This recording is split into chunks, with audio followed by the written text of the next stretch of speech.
Este podcast pertenece a la red Podcast SN.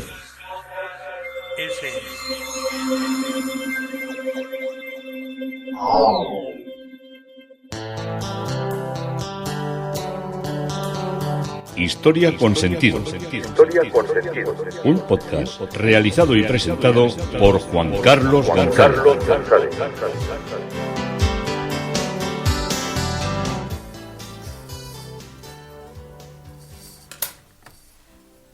Se acercan a través de las redes sociales, de Facebook, de Twitter, de mi página web Historia con Sentido y de la página de Podcast SM.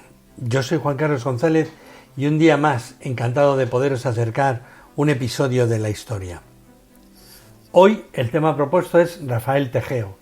Rafael Tejeo, el gran pintor de la época que va entre el final del neoclasicismo y la pintura románica en nuestro país. El gran desconocido que hemos ido empezando a vislumbrar en su historia, en su vida, y vamos a profundizar en su producción artística. Una de las preguntas que nos solemos hacer cuando vemos las noticias de que ha habido una subasta de un cuadro por estas semanas pasadas, por 6 millones de euros. Ha habido una subasta de un cuadro que lo ha comprado un inversor saudí por 8, por 10 millones de euros. Siempre nos viene a la cabeza la pregunta de, bueno, ¿y cuánto vale el arte? ¿Verdaderamente podemos valorar el arte por el momento en que lo adquirimos o no? Pues es una pregunta muy curiosa. ¿Cuánto vale el arte? Pues el arte vale lo que uno quiera pagar por él. Hay obras de arte que son absolutamente colosales y muchas, si no han tenido sus buenos mentores o los personajes que les hayan colocado esa obra en una primera línea, pues se quedarán ahí arrinconadas. A veces vas igual a un palacio o vas a alguna casa de alguna gente que haya tenido la sensibilidad de tener obras de arte y dices, oye, qué cuadro más bonito es. Y oye, ¿este de qué era? Pues no sé, lo trajo un familiar mío y aquí se quedó. O cuando son cuadros de estos de ancestros, de una tía o de un abuelo o de un bisabuelo o de un personaje que ha sido un poco de alcurnia, dices, oye, qué cuadro más bonito. Ves ahí, miras la firma, muchas veces elegible o pintores que dicen, ¿este quién es? Y ni los huelen, ni sabes quiénes han sido en esa vida. Y sin embargo llegan otros, sobre todo en la época de la modernidad, hay gente que se pone exquisita y dice, este cuadro es que este guarda una profunda introspección de los colores y lleva la frialdad del blanco.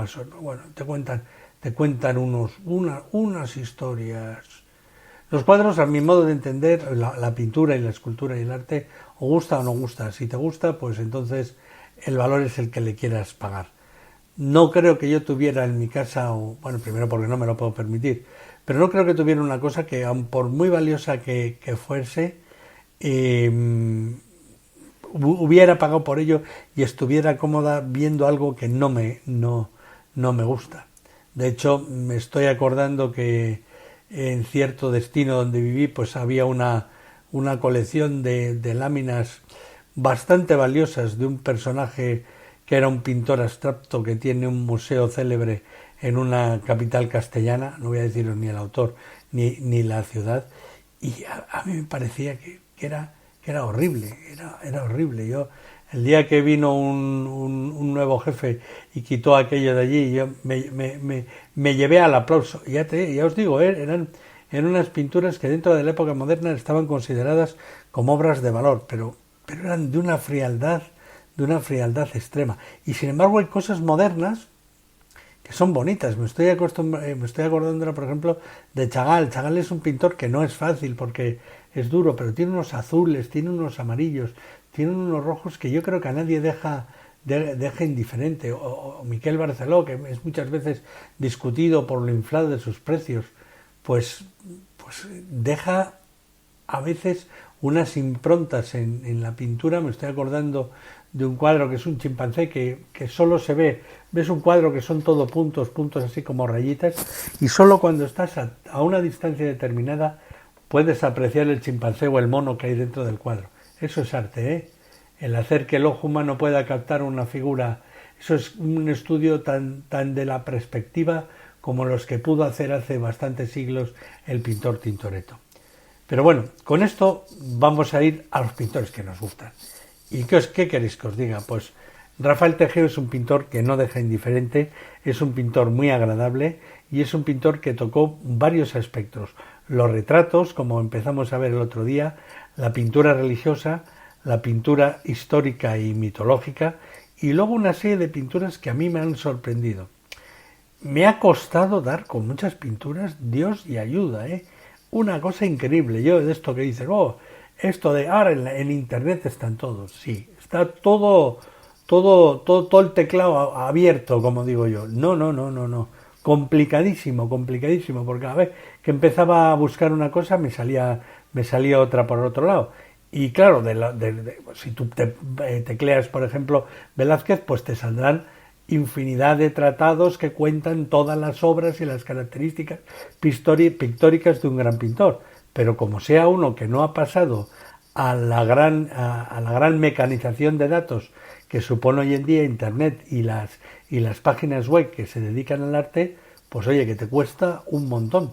De hecho, me ha pasado con algunas obras de él que no sabía que estaban ni dónde estaban, que encima resulta que no se pintaron para el lugar donde estaba, sino que se pintaron para un salón de otro palacio que se desmonta, se llevan las piezas y se monta en otra ciudad totalmente diferente y de las cuales yo no tenía ningún conocimiento hasta que empecé a estudiar, a mirar un tratado de restauración, bueno, más que un tratado, un catálogo de restauración de una empresa, de estas cosas que miran, a ver qué están restaurando en esta zona de la península. Empecé a mirar por allí y digo, ahí va, pero si hay aquí un presupuesto para restauración de unas obras de Rafael de Tejero que no salen por ningún lado.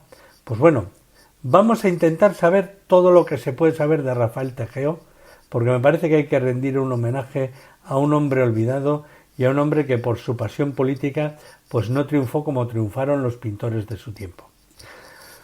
Nos habíamos quedado dentro del Museo del Romanticismo, nos habíamos quedado viendo cuadros de retablos que estaban colocados en el acceso de la exposición y continúo con ellos. Otro de los cuadros de retratos es el de Mariano Facundo Barrio García, que está pintado en 1839, está en la colección del Museo del Prado, con unas dimensiones de 56 centímetros de alto por 46 de ancho. Es de forma ovalada. Y el siguiente cuadro, que es muy interesante, es un grupo familiar que es Antonio Cabo Hernando con su hermana y con su hijo Mariano Barrio Cabo, que también es propiedad del Museo del Prado y está pintado en 1839. Es una obra en óleo sobre lienzo, fechado, como os he dicho, por la firma en 1839, de 111 centímetros de alto por 82 de ancho. Es extraordinaria, perfección en calidad, los vestidos con unos pliegues de una calidad asombrosa, y es una escena que combina ternura con seriedad. La siguiente obra es un retrato de Ángela Tejero, fechada en 1832 y con unas dimensiones más pequeñas, de 49 por 42, y este retrato es una de las piezas más delicadas de la retratística infantil de Tejero, captando desde el cariño familiar y desde a su hija, claro, y desde la ternura de una niña de 3 años que inspira a la atenta retina de su progenitor, especialmente dotado como artista para captar la gracia, la fragilidad y el encanto de las figuras infantiles y del entorno que le rodea, particularmente marcado a través de un fondo sugerente que remite, por decirlo de alguna manera, simbólicamente a una vida incipiente, o como en este caso a través de un objeto cotidiano, de una muñequita que es habitual e intemporal también en el ocio de los niños. Es un cuadro de una ternura extrema. Está pintado en 1832 y forma parte de la colección del Museo del Prado. Y como os he dicho, Ángela era la primogénita del pintor y de su mujer María de la Cruz Benítez Bragaña, y es retratada individualmente en otro lienzo de la colección de Tejeo del Museo del Prado. Debieron contraer matrimonio hacia 1828, cuando ya Tejeo había regresado de Italia y se había establecido definitivamente en Madrid. En la capital conoció a la familia Benítez por la relación del retrato familiar de Paula Bragaña y sus hijos, quienes pasados unos años se convertirán en su suegra y en sus cuñados. Por eso hay una hilación histórica entre el cuadro anterior y este cuadro. Un foco de luz sabiamente dirigido va subrayando la tersura y la todavía blanquez, morbidez que dicen a la hora de describir los cuadros, sensación de la pálida piel de la niña sobre unos ojos azules que fija ligeramente, y en algún punto están como mirando algo, pero no sabemos qué, fuera del cuadro y fuera de nuestra vista, ladeando el rostro y enseñando uno de los pendientes colgantes de oro y topacios que enmarcan una poblada y sedosa cabellera, cuyos bucles dorados van cayendo indisciplinadamente sobre la frente, lo que le da un tono también de mucha alegría. Está ataviada a la moda de los principios de los años 20, lleva un vestido marrón con escote que deja ver parte de sus hombros, cubriendo los brazos por unas mangas que se denominan bancas abullonadas. Ciñe en tallo un amplio cinturón que deja ver parte de una hebilla dorada. Entre sus manos regordetas, en las que el pintor ha conseguido plasmar acertadamente también la sensación de estos dedos como mofletudos que tienen los niños, como dijimos, lleva una muñeca que enseña de frente al espectador. Curiosamente, y de acuerdo con los esquemas femeninos entroncados con la imitación desde la infancia con los roles maternos, la niña no lleva una muñeca bebé adecuada a su edad, sino un auténtico maniquí de las llamadas Lady de Biscuit, de careta pintada y de cuerpo de madera, ataviada elegantemente con todos los complementos de pies a cabeza que la moda del momento aconsejaba para una adolescente. El carácter doméstico del retrato debe achacarse a la parquedad de elementos decorativos y ambientales con los que Tejeo solía completar sus obras y su retratística, demostrando una gran maestría en la utilización de fondos de paisajes muy trabajados o en la descripción de los objetos y enseres personales con sugerencias táctiles de indudable calidad. Seguimos contemplando los cuadros y el siguiente es Una dama con un mantón rojo, una obra de 1824, todavía en posesión de la Galería Caylus de Madrid, que la ha prestado para esta exposición, pero bueno, con lo que se ha elevado en categoría Rafael Tejeo, me imagino que pronto cualquier museo de los que se presten comprará la obra o algún particular que luego la donará o pagará con ellos impuestos. Ya sabéis que aquí hay unas leyes como de mecenazgo, que una parte de los impuestos se pueden pagar a través de la entrega de obras de arte. De sus orígenes como retratista es esta dama con mantón rojo, de su época y probablemente italiana, con notable influencia desde luego de Italia, realizada en esta estancia de él allí en la península italiana del 24 al 27, recuerda mucho en arte a las pinturas de Rafael y de la antigüedad clásica. El retrato es de esta etapa temprano, con un claro lenguaje neoclásico, y está inspirado, como os he dicho, en los bustos romanos de la antigüedad que el pintor pudo ver en la ciudad eterna. La siguiente obra que podemos contemplar es Pedro Benítez y su hija María de la Cruz. Es una obra del Museo del Prado, pintada en 1820, antes de que él partiera para su exilio. Es un óleo sobre lienzo de unas dimensiones de 174 por 128, es un cuadro grande, y el retrato de padre e hija en el interior de una estancia doméstica muy bien amueblada. La joven sostiene una partitura ligeramente enrollada en la mano izquierda y detrás de ella puede verse un piano de mesa en cuyo atril hay otra partitura. Y es un retrato típicamente burgués, que denota el rango social de los personajes. Don Pedro, vestido según la moda fernandina, con casaca, calzón, medias y zapatos con hebillas, y rico pañuelo anudado al cuello, y sostiene un libro en las manos, y su hija María viste vestido negro, y los bordados, las joyas y las flores que adornan su cuello, así como la presencia del piano y de las partituras, son elementos que alude a una posición social elevada.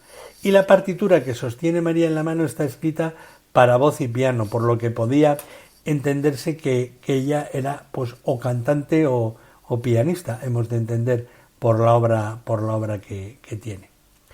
La siguiente obra que sigue en la exposición es Niña sentada en un paisaje, también una obra perteneciente a la colección del Museo del Prado, pintada en 1842 en óleo sobre lienzo de 112 centímetros por 81, y representa a una niña sentada sobre un banco de piedra junto a un paisaje que se pierde en la lejanía, y la niña sostiene varias rosas en su regazo sobre un pañuelo.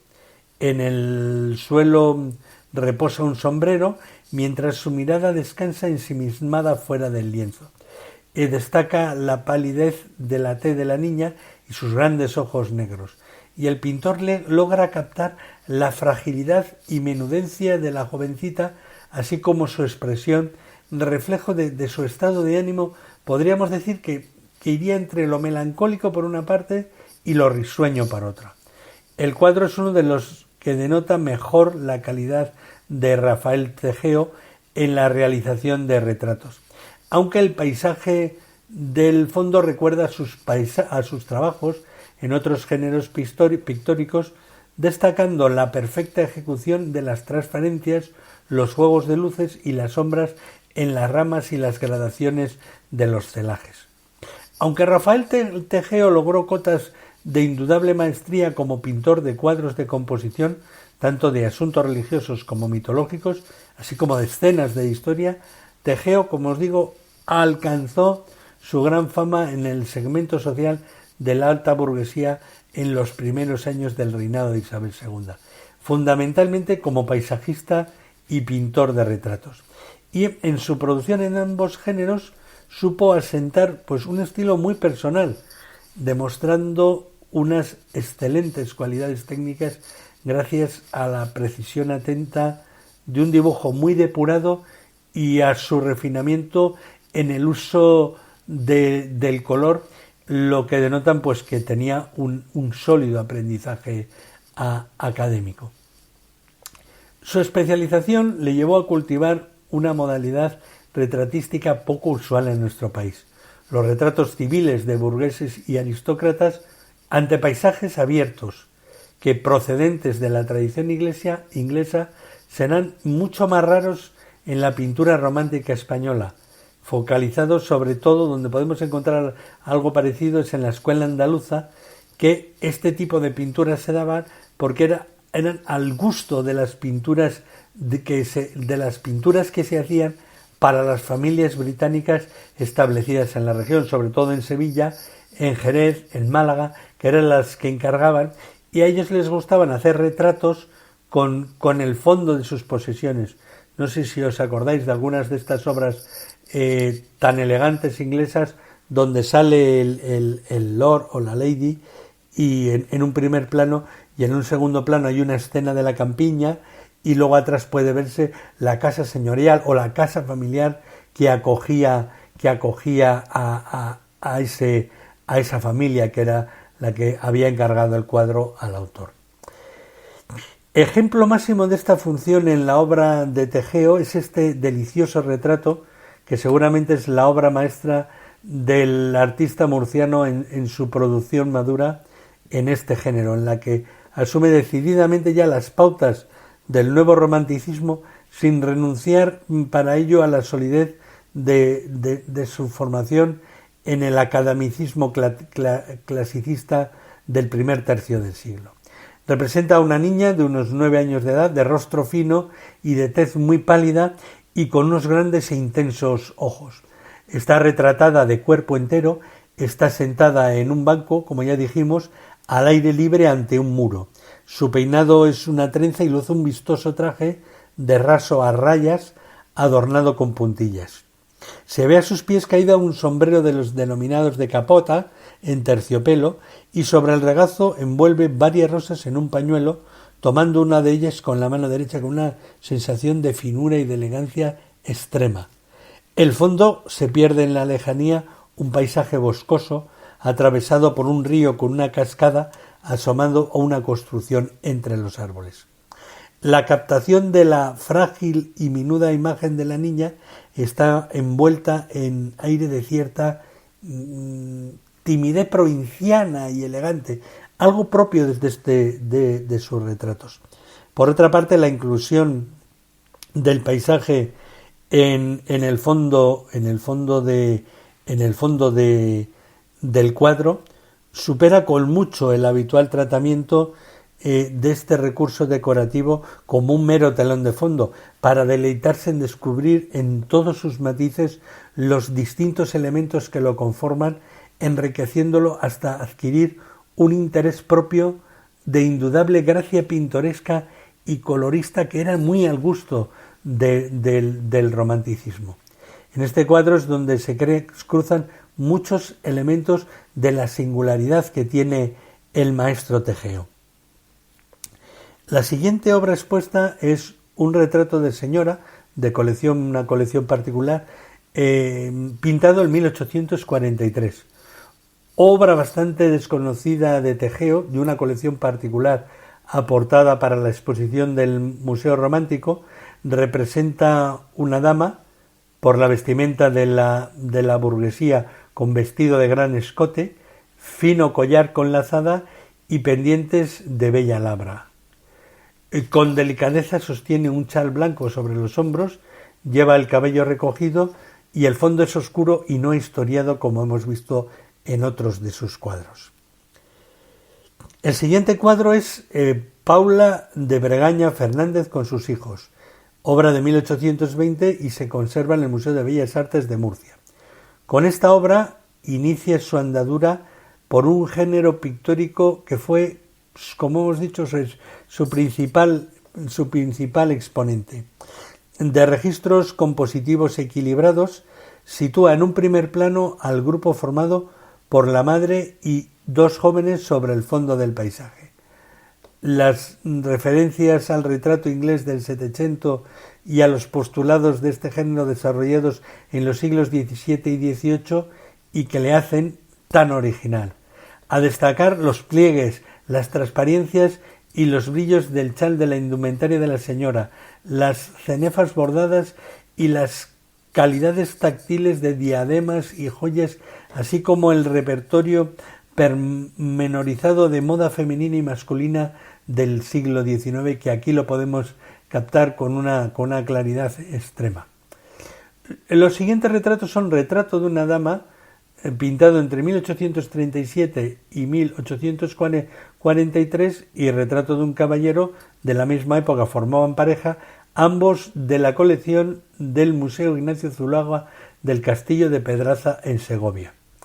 El Museo Ignacio Zuloaga de Pedraza ha prestado estos cuadros de excelente calidad y de perfecto estado. Zuloaga ya se había percatado de la increíble calidad de Tegeo y había adquirido estas obras insignes para su colección. Ya en 1919 Ignacio Zuloaga, ante el desconocimiento que se tenía del maestro Tegeo, lo lamentaba y escribió: «No conocemos a nuestros artistas. Una historia de la pintura española durante el siglo XIX sería muy instructiva. Entonces se vería salir de la semioscuridad completa en que se tiene a una serie de artistas cuyas obras no hemos sabido gustar». Se estaba refiriendo a las obras que él había comprado para su castillo, para su colección, porque lo de los Zuloaga también tiene muchos y pintorescos toques. El siguiente cuadro es el que representa a Jacinto Galup, pintado en 1845, conservado en el Museo Nacional del Romanticismo de Madrid, y representa a uno de los regidores concejales del Ayuntamiento Constitucional de Madrid, que compartía, por lo tanto, con Tejeo ideología y compromiso político en el proyecto liberal de Baldomero Espartero. Formó parte de la Junta Provisional de Gobierno que el 25 de octubre de 1840 constituyó el ayuntamiento, con el traslado de la sede antigua, que estaba en la Casa de la Panadería de la Plaza de la Constitución, lo que es ahora la Plaza Mayor, esa casa que está con sus pinturas, a la Casa Consistorial de la Plaza de la Villa, donde estuvo el Ayuntamiento de Madrid antes de bajar a Cibeles, donde se hizo ese gran palacio de telecomunicaciones del 19. Sentado en un sillón isabelino dorado de gran porte, con fondo oscuro, viste levita con chaleco blanco, con camisa oscura que cierra en lazo negro con broche, un cordón dorado rodea el cuello y, descendiendo hacia el bolsillo del chaleco, entendiendo que sujetando el reloj o unas gafas tal vez, cubre sus manos con unos delicados guantes grises, y el siguiente cuadro forma pareja con este, es el retrato de la esposa de Jacinto Galup, que era María Pilar Ordeig, y estos cuadros fueron donados al Museo del Romanticismo en el 2018 por José Luis Calderón del Hierro. Como os he dicho, el siguiente cuadro es María del Pilar Ordeig, y seguimos viendo obras. El siguiente cuadro, y es un cuadro que es de más tamaño, está situado al inicio del museo. Cuando se sale de la primera sala, se sube por una escalera regia, y al entrar en la primera sala de la primera planta está el cuadro de Tejeo, que representa a José María Benítez Bragaña, que está pintado en 1832 y se guarda en el Museo de Bellas Artes de Murcia. En 1832, ya académico de la Academia de San Fernando, realizó esta obra, una de las más certeras pinturas de su producción, y presenta al personaje inmenso en una espléndida naturaleza, plasmación equilibrada entre la observación de la realidad y cierta tendencia al idealismo romántico. Las maneras y actitudes de José María Benítez no resultan afectadas ni artificiosas al espectador, pero sí realzan una personalidad refinada, cercana al dandismo, por ese sombrero, esa manera de estar, de fines del siglo y de la pintura elegante del siglo XIX. La siguiente obra expuesta es un grabado, es un dibujo de Rafael Tejeo, de un bandolero, que es una obra pintada en un primer momento por Juan Fernández Castilla y luego copiada por él. Es una obra de 1839 y se trata del dibujo un bandolero contemplando la cabeza de otro de sus compañeros colocada en un camino. Es tipo de esto de los que tenemos ya unos años, de las historias de Curro Jiménez. Es un grabado para impresión en el diario del Semanario Pintoresco Español, para la publicación que salió el 22 de diciembre de 1839, dirigida por mesoneros romanos, y este grabado, este dibujo, está conservado en la Biblioteca Nacional. Pasamos a la parte de pintura religiosa, según vamos haciendo el recorrido dentro del Museo del Romanticismo, y Tejeo comenzó su carrera pública dedicado a la pintura religiosa y consolidó su prestigio tras atender a varios encargos sacros. Desde Italia, en los años que culminan su formación artística, envió obras inspiradas en la historia sagrada, y a su vuelta, en la Real Academia de Artes de Bellas Artes de San Fernando, presentó otras obras religiosas para afianzar su estatus de artista. En lo que es la capilla de un pequeño recinto capilla que hay dentro del Museo del Romanticismo, está expuesta la Inmaculada, que normalmente se coloca en la habitación de la reina Isabel II en el Palacio de Aranjuez. Es una obra de 1823 y esta Inmaculada Concepción demuestra su manejo del lenguaje histórico y el conocimiento del arte, notándose una clara influencia de Rafael Sanzio, que vivió entre 1483 y 1520, con esas cuidadas manos femeninas que vemos, y también hay un gran influjo de Murillo, que vivió entre 1618 y 1682, del que absorbe la idea de la Virgen del genio sevillano.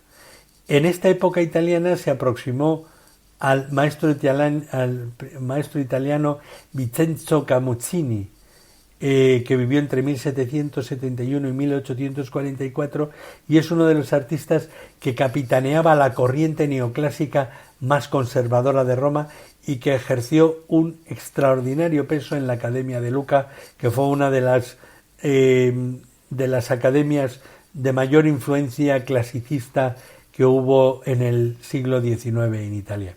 Camuccini nació en Roma el 22 de febrero de 1771 y fue educado en sus inicios por su hermano Pietro, un restaurador de cuadros, así como por Pietro Leone Bombellini, un eminente grabador romano que le formó en el dibujo extraordinariamente. Su hermano renunció a formarse en el estudio de Domenico Corbi, otro pintor de esa época, ocupando Vincenzo su lugar, y ya hasta 1800 Camuccini, como había tanto donde copiar, se dedicaban a copiar cuadros de los viejos maestros para vender a todos los nobles que pasaban por Italia. Y como pintor principal, Camuccini que le influye mucho a Tegeo, pertenece a la escuela neoclásica promovida en Roma por Antón Rafael Mengs, que también es un pintor que guarda mucha relación con nuestro país.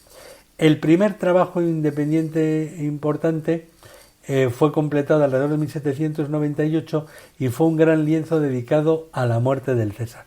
Todas estas obras denotan la influencia de temas clásicos, el estilo romano, que manejó sobre todo el gran pintor Jacques-Louis David. Estas son las que le influyen notablemente en lo que es la pintura histórica y en parte religiosa a Rafael Tegeo. En 1800 el Vaticano le encargó la incredulidad de Santo Tomás, y en 1806 se consagró con otro proyecto de tema religioso la presentación en el templo, y unos años más tarde fue invitado a Múnich y a París, conociendo a las personas más importantes de la época, así como al emperador Napoleón. Pero volvamos al maestro Tegeo, que si no me voy por los personajes italianos y los dejo aquí un poco abandonados. Debió viajar en esta época en que le influyó tanto Italia, el maestro Tegeo, a Florencia, donde también fue discípulo de Pietro Bienveniti, que era artista conectado con el estilo de Camuccini. Pietro Bienveniti estudió en la Academia de Bellas Artes de Florencia y luego se trasladó a Roma, donde estudió de 1792 a 1803, y desde los primeros años era amigo de Camuccini, del que hemos visto, y junto a él y a Luigi Sabatelli abrió un taller en Roma, y su estilo disfrutó de la influencia del maestro Jacques-Louis David, que es el que le influye también a Tegeo. Este volvió a trabajar en Arezzo y en 1807 fue llamado como pintor de la corte por Elisa Bonaparte Baiziocchi y se convirtió en director de la Academia de Florencia. En la época de restauración no disminuyó la carrera de Bienveniti, pintó la bóveda de la capilla de los Medici de la Basílica de San Lorenzo, en fin, que fue un gran pintor y un gran personaje que influyó en todo lo que era la pintura del momento italiano. Aparte de Tegeo, fueron los mejores pintores del maestro italiano los que se juntan allí. Tegeo, Giuseppe Gandolfo, Stefano Ussi, Cesare Mussini, Antonio Chiseri, Francesco Mensi, Nicola Cianfagnelli, Adeodato Malatesta, Giuseppe Bezzuoli y Francesco Nenzi. Todos estos nombres, cuando los decimos aquí tan deprisa como hay que decirlos, nos dejan un poco descolocados porque mucho no nos suena. Pero ahí, como vayamos a Venecia, como vayamos a Roma o como vayamos a muchas ciudades italianas, los vamos a encontrar por todas las partes, porque fueron unos grandes pintores. El siguiente cuadro que contemplamos es La Última Comunión de San Jerónimo. Se trata de un apunte para la decoración del cuadro de grandes dimensiones, de 8,20 metros de alto por 4,20 de anchura, que fue colocado en la iglesia de San Jerónimo de Madrid, que hoy podemos contemplar la obra de gran formato o en pequeño, que es en el Museo del Prado, o acudir al Templo de los Jerónimos junto al Museo del Prado y del Parque del Retiro y ver la obra de Rafael Tegeo a lo bestia, la grande. Hoy preside como retablo central, pero fue pintado por Rafael Tegeo para estar situado en el crucero, donde a su vez se ha situado el retablo de José Méndez. Este otro retablo era el que con anterioridad presidía el altar mayor. Esta obra fue el encargo que respondía a la promesa que le había hecho Fernando VII, que no había podido pensionarlo en Roma, y con este encargo le resarcía de los esfuerzos hechos en Italia. No sé si se ha entendido muy bien lo que os he contado del cuadro. Para la iglesia se hizo un retablo y a un lateral se hizo el cuadro. Y al final, cuando se restauró, como se ha visto que tiene mucho más categoría el cuadro es el que en la actualidad preside la iglesia. Así ya queda más claro la cosa. Bien, el resultado en un momento fue recibido con tibieza, fue de una sofisticación formal desusada en la corte, en la que se difundían más los modelos del clasicismo boloñés y de la tradición del gran modelo barroco con los modelos davidianos. La adquisición de este boceto de presentación por parte del infante Sebastián Gabriel, que vivió entre 1811 y 1875, para el rey Fernando VII, marcó el asentamiento definitivo de Tegeo en la corte y el arranque de una carrera que lo situaría en pintor de historia, la especialidad más valorada de los pintores académicos. Y hasta aquí hemos llegado. Todavía nos quedan bastantes obras del maestro Tegeo. Hoy hemos recorrido una parte de sus retablos y una parte de su pintura religiosa. Le hemos acompañado por su taller y por sus conocimientos de pintura en Madrid y en Italia. Esto es Historia con Sentido. Esto ha sido el podcast hoy dedicado a Rafael Tegeo.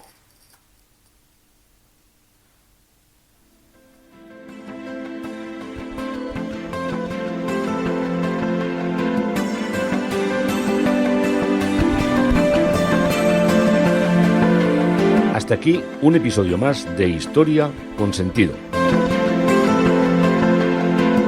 El podcast que te habla de historias de la historia, sucesos, eventos, como si el ayer fuera hoy. Síguenos a través de iTunes, Spreaker o iVoox. Contacta con nosotros por correo electrónico escribiendo a podcast@historiaconsentido.com. Nuestra web www.historiaconsentido.com. Y en Twitter nos encontrarás como @historiasentido.